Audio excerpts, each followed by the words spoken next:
In a Harvard dorm room, long before the towering skyscrapers of Wall Street, a revolution was quietly brewing.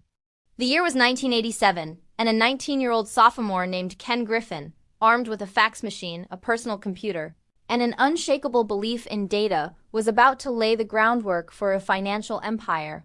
This isn't just a story about wealth. It's a story about obsession, innovation, and the relentless pursuit of an edge. How did this computer geek from Florida become one of the most powerful and controversial figures in modern finance? Let's find out. Kenneth C. Griffin was born in Daytona Beach, Florida in 1968. From an early age, he showed a knack for both business and technology. As a high school student, he wasn't just doing homework. He was running a mail-order educational software company right out of his bedroom. This wasn't a lemonade stand. Young Ken was already displaying the entrepreneurial drive that would define his life.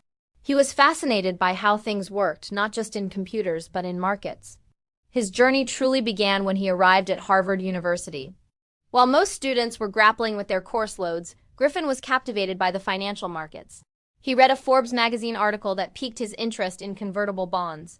He saw an opportunity, a market inefficiency he believed he could exploit with the right data and the right strategy. This wasn't just a casual interest. It became an obsession. Griffin convinced the university administration to let him install a satellite dish on the roof of his dorm building, Cabot House. Why? To get real-time stock quotes. This was unheard of at the time. He was literally bringing Wall Street to his dorm room. With this live feed, he began developing his first quantitative trading models. He wasn't relying on gut feelings or hot tips.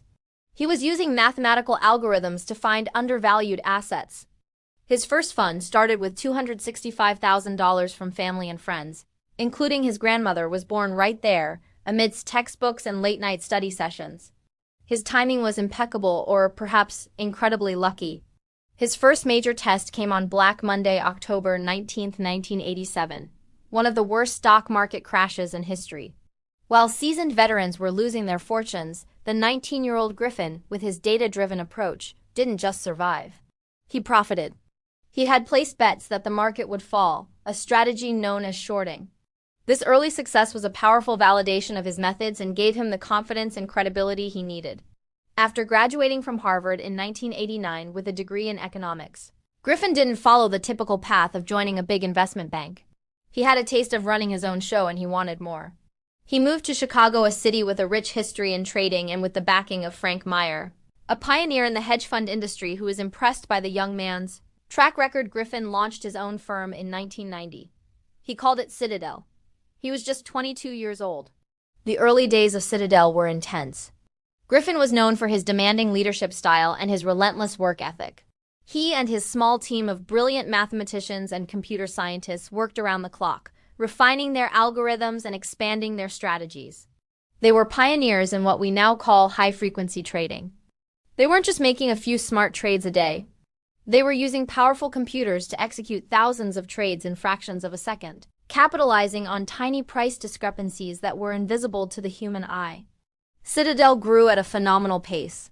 Griffin was constantly pushing the boundaries, moving into new markets and developing new financial products. He built a technological infrastructure that was the envy of Wall Street. While other firms were still using outdated systems, Citadel was a tech company at its core, constantly innovating to stay ahead of the competition. This focus on technology became Citadel's secret weapon, its moat that protected it from rivals. But the path to the top is never a straight line. The first major crisis to rock Citadel came in 2008, the global financial crisis, triggered by the collapse of the subprime mortgage market, spared no one. Citadel's main funds were hit hard, losing over 50% of their value. The firm was on the brink of collapse. Rumors swirled that Griffin's empire was about to crumble. It was a moment of intense pressure. Many hedge funds went under during this period. But Griffin didn't panic. He held firm. He communicated openly with his investors, froze redemptions to prevent a bank run, and focused on navigating the storm. He saw the crisis not just as a threat, but as an opportunity.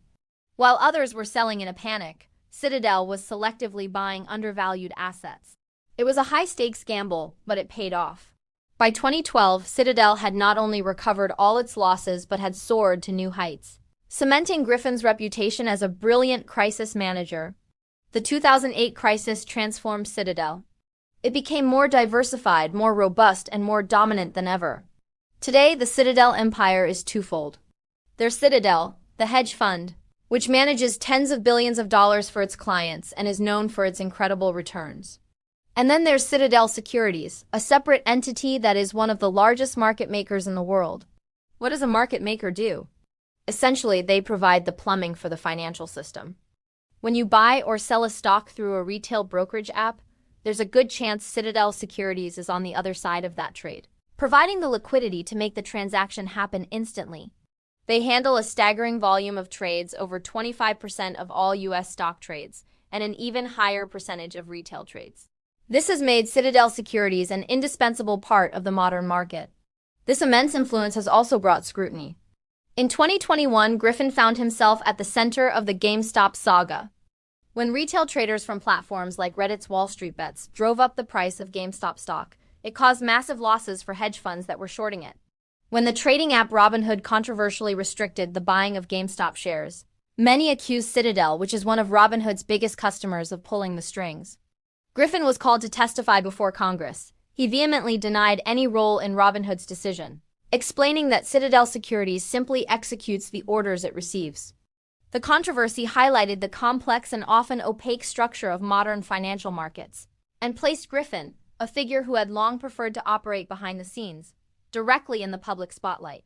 Beyond the world of finance, Ken Griffin is also a major philanthropist and art collector. He has donated hundreds of millions of dollars to universities, hospitals, and museums. He is a complex figure, a tech visionary, a ruthless competitor, a generous benefactor, and a lightning rod for criticism. The story of Ken Griffin is a testament to the power of a singular vision. From a Harvard dorm room to the pinnacle of global finance, his journey was fueled by an unyielding belief in the power of data and technology to understand and conquer the markets. He saw the future of finance before anyone else and built an empire to match that vision. His story is a powerful reminder that sometimes the biggest revolutions start with a single idea, a bit of code, and a satellite dish on a dorm room roof. Whether you see him as a titan of industry or a symbol of market power, there's no denying that Ken Griffin didn't just play the game. He fundamentally changed how it's played.